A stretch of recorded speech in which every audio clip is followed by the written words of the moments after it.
ममता बनर्जी घबरा इसलिए भी रही हैं क्योंकि कहीं ना कहीं उनको पता है उनकी सरकार के कैबिनेट मंत्रालय में एकाक मंत्री ऐसे हैं जो पाकिस्तान पेशावर के हैं। उनके कैबिनेट मंत्रालय में एकाक मंत्री ऐसे हैं जो बांग्लादेशी ढकैया हैं, ढाका के हैं। तो इसलिए भी वो घबरा रही हैं कि जो भाग रहे हैं वो तो बच रहे, जो नहीं भाग रहे हैं वो अरेस्ट होंगे। और जब गिरेबान में हाथ ऐसे ऐसे मंत्रियों के जाएगा जो कॉरपोरेशन में बैठ करके घुसपैठियाओं का वोट बनाया है मेयर बाबू बन करके, और ऐसे ऐसे कैबिनेट मंत्रियों के कॉलर पर हाथ जाएगा जिसके बाप दादा पाकिस्तान पेशावर में रहते थे और वहां के लोगों की जमीन वेलेस्ली में अभी भी लेकर के बैठा हुआ है, और ऐसे ऐसे मंत्रियों के कॉलर पर हाथ जाएगा और दाढ़ी नोची जाएगी जो पश्चिम बंगाल में मुल्ला बन के बैठा है लेकिन ढाका से डायरेक्ट संपर्क है। तो बनर्जी तो साफ तौर पर बीजेपी को बड़ी चेतावनी दे रहे। वो कह रहे हैं कि अगर बीजेपी ने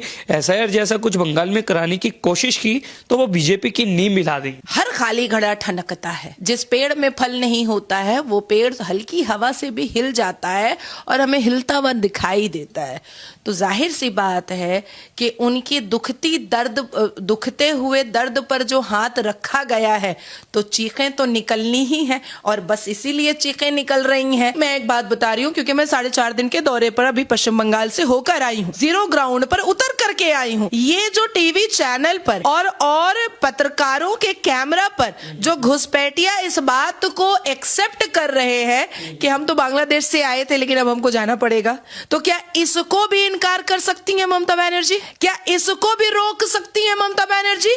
जो घुसपैठिया, जो लुंगी छाप, जो गटर छाप, जो मस्सा छाप, जो खुद एक्सेप्ट कर रहा है कि मेरा गांव तो बांग्लादेश है, हम तो यहाँ घुस के आ गए थे, अब तो हमको जाना पड़ेगा, ये तो खुद कह रहा है वो लोग।